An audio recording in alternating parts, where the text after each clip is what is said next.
Hi guys, I wanted to try to gather highlights of the fantastic year we've had with wings and the foils this year. Our sport is growing and it's not easy to keep track of new material, new brands, development of products, etc. 2023 looks to be a quite exciting year, but first let's look at the few things that happened during 2022.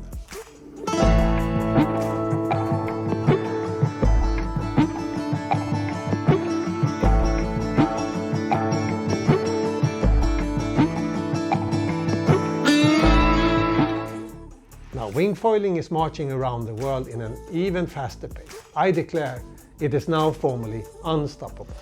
This year, many of the last year's sayers gave in, bought new equipment and joined us. I guess many stores now have low stock of wingfoil gear and quite some stock of kite and windsurf material. Ouch! Expect great prices on that come January. Here in Mallorca, the scenery has changed completely. Now most days are filled with wingfoil riders and we see only a few kiters and windsurfers amongst us. What a change from just last year.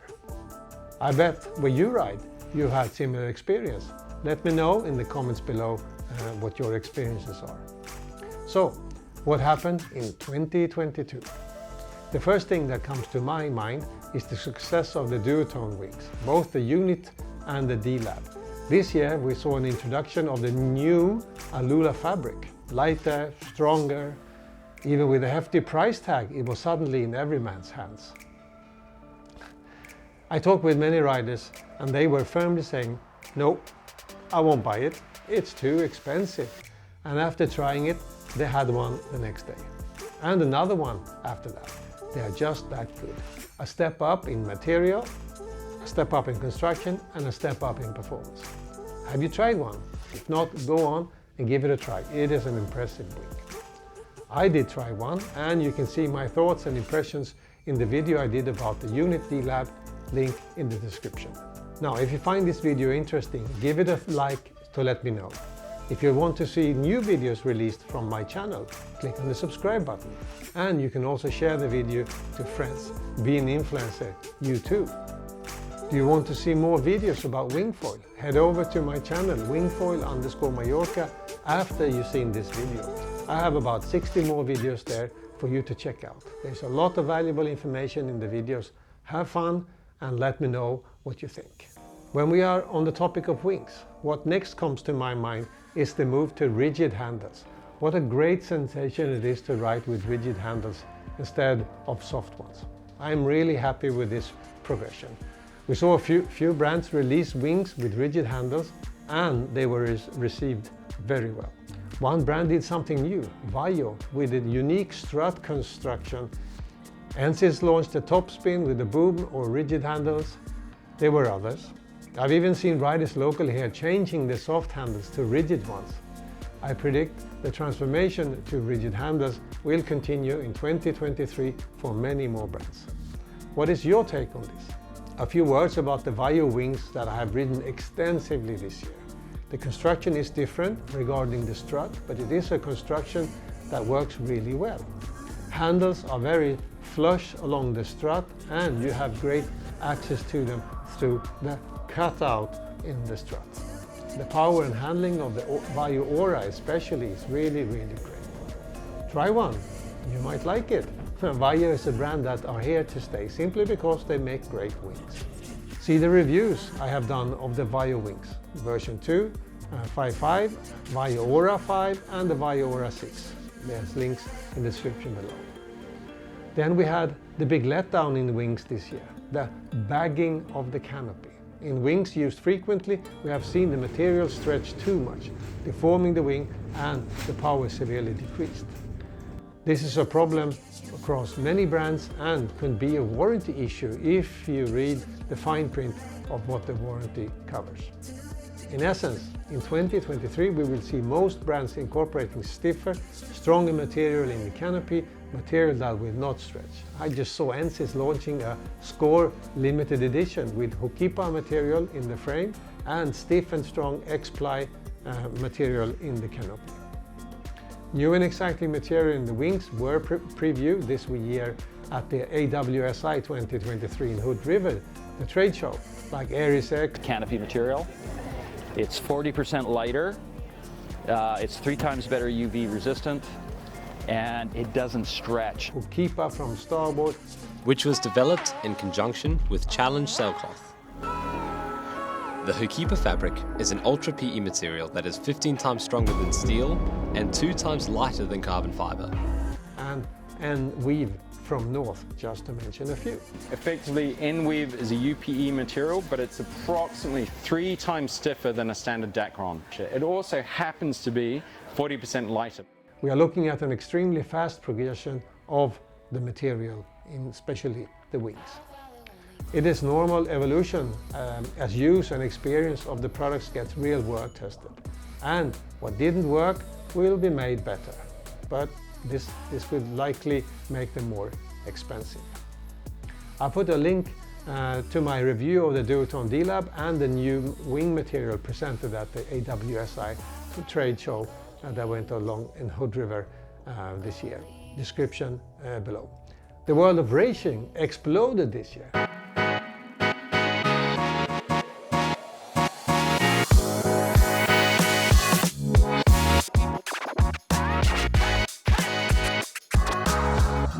Good morning, everybody, and welcome to day number 5 of competition. Today is the day that we are going to be crowning our GWA Wingfoil Surf Slalom World Champions.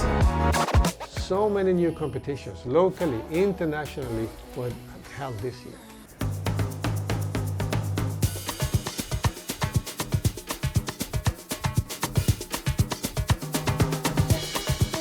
If any of the riders felt tired after 5 races on day 1, what are they going to be like at the end of today? Because they got 8 races today.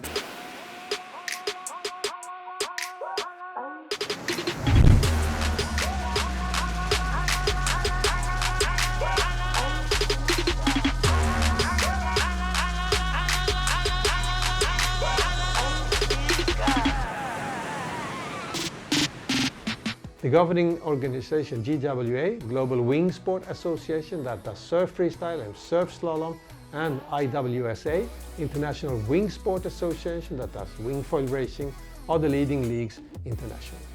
And big news came out recently that in the world of racing we see a new collaboration between World Sailing and GWA and IWSA to support the development of one of the fastest growing sailing disciplines. Yes? What is that? That is our sport, wingfoil. This is the beginning to make wingfoil an Olympic sport. Wow, can you believe that? This is so big. Want to see some wingfoil racing? Check out my 2 videos I did when the Spain Wingfoil Series League 2 days of racing went about in Mallorca in July. Link in the description.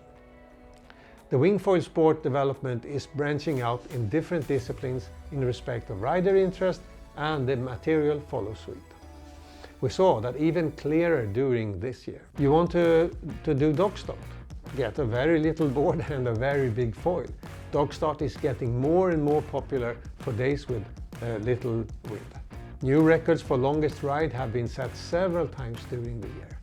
Now, if you add waves, you could ride forever. You want to freestyle? Get a small board and a small foil and ride in strong wind. Jumping with a wingfoil setup is now a common view. More and more people are finding freestyle to be their passion. You want to ride waves or even do longer downwind rides? Get several foils so you can adjust your speed depending on the waves. And I get the board size, rider weight and up in liters. Wave riding have really put its mark on the map this year. You want to surf foil? Get a small and quick board and a small foil for quick handling. Surf foil is probably one of the fastest growing disciplines within foiling this year. You want to subfoil? Get a very narrow and long board, and it's set at different size foils as well. Subfoil gets more and more attention this year, and specific narrower canoe-shaped boards are launched by the board makers and are helping enormously to get up on foil with the paddle. Now, normal people can do what only the pros could do before. We have seen the Sonova board Aviator Downwind Pro reach our shores. A collaboration with James Casey and other manufacturers are getting ready with their models as well. Earlier this year, we saw James Casey make a new impressive record of distance subfoiling of more than 200 kilometers in Australia this year. You get that sunrise with next to no wind, with next to no swell.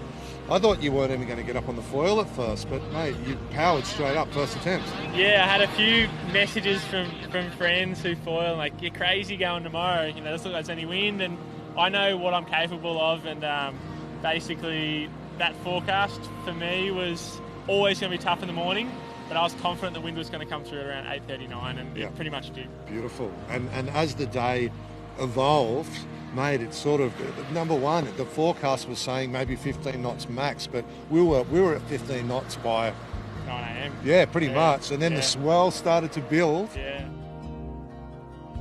The conditions changed so much that no one foil could have been perfect for the whole day. And so for me, I was a little bit underdone in the morning when there was next to no wind, a little bit overdone towards the end, but for the most part I wouldn't fault the Axis 1099 was spot on, and they did a good job.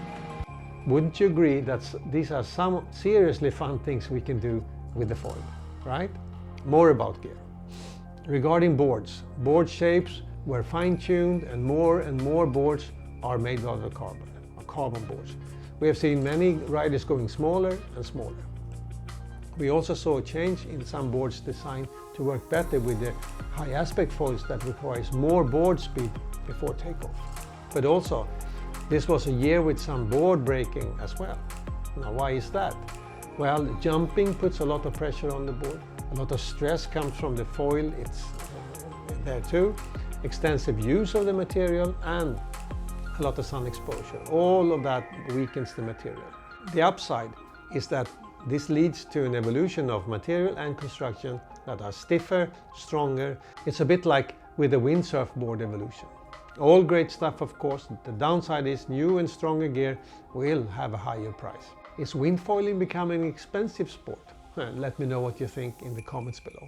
We also saw an evolution of the masts. The Axis aluminium mast is seen as a market reference by some, and with the introduction of the high aspect foils, the aluminium mast stiffness wasn't enough. So the evolution to a stiffer mast resulted in a new high modulus HM carbon mast. The earlier carbon masts were not as stiff as desired by many riders. The new mast works really well for heavy riders and for riders with a high aspect. Many brands have now or will very soon launch a HM carbon mast of their own. They're not cheap or light, but they do improve the riding. Check out my video I did regarding the Axis high modulus mast, linked down below. On the foil side of things, the market haven't rested. We saw a new type of foil cut in really deep into the market this year, the high aspect foils. Axis has a fantastic range of different sized high aspect foils. Also, we've seen an increased interest in the Axis Art series, foils like the 1099, 999, 899, 799 and also the 699. They are an evolution to more extreme force of high aspect foils. They have received a great welcome by the riders all around the world, me included. Check out my video when we are testing a few of them, links below. Subfoil, another big brand with high aspect foils. Those two brands could arguably be the two biggest sellers of high aspect foils. Tacoon, Gong, Starboard, F4, etc. You will find many other brands on the market with high aspect foils this year, and more will come. The high aspect foils profile give incredible sustain, lift and glide. All right, and the 1099 just glides and glides and glides and glides, yeah. I mean, last year we were talking about foils 1500 to 2000 square centimeter, good for riding here, and this year we are enjoying high aspect wings of 1000 to 1100 or even smaller. There's no looking back when you've tried one. I think we have to stop looking at the area only to understand what the foil delivers. Volume and aspect ratio needs to be taken into the mix to understand what the foil does as well. Here the brands hopefully can unite and find a standard of how to show the foil characteristics. Rear wings or stabilizers were also getting attention this year. They are the fine adjustments to the front wing and are worth getting right. More and more sizes were launched this year. There are actually more rear wing sizes than front wings. To pair the correct sized rear wing has been trial and error on my part. But subsequently I have gone smaller and smaller and experienced that smaller rear wing works better with the Axis high aspect front wings. I now ride a 325p rear wing with my Axis 1099 or 899, and I hear smaller could even be worth testing. It's the same with every brand. Have you got your best rear wing for you and for your type of riding and the gear you have? Fuselages, they got some love as well this year. The evolution we saw was a bigger fuselage for slower foils and a smaller, thinner fuselage for faster foils. And the length did as well get challenged. Longer means more stability, shorter means more maneuverability. As we head into 2023, a lot of things are going to happen. New material will be launched, new companies will see the light of day, and new products will be revealed if they haven't already. We've seen a rise in prices this year due to the pandemic, new fabrics, increased shipping costs, currency exchange, and I fear it will be an even bigger price increase in 2023. A good tip is to look at new products from the brands that are producing in your country. For us in the EU, it makes sense to buy in euros, and riders in the US to buy in dollars and so on. Products made in Asia and in the US could be quite expensive here in Europe in 2023. On the positive side, new brands will make their entry into the wingfoil world. I'm thinking of two established brands like Phantom and Neil Pride. Most of you windsurfers or kiters know them very well. We don't know a lot about the new stuff coming from them yet, but they are getting into the wingfoil market in 2020. Yes, we are heading into new territory next year, and it's an exciting times ahead of us. Stay tuned as I have new videos coming out soon, looking into new material being released. There you have it, my review of the year 2022. Hope you enjoyed the video. Click on the video here to see my review of the fantastic D-Lab with Alula, and click here to see the video 10 reasons why wingfoil will be the biggest sport on water. Or check out any of my other videos on the channel. This is Fredrik Ekmark from wingfoil_Mallorca signing off, and I will see you in the next video. Happy New Year. Stay safe.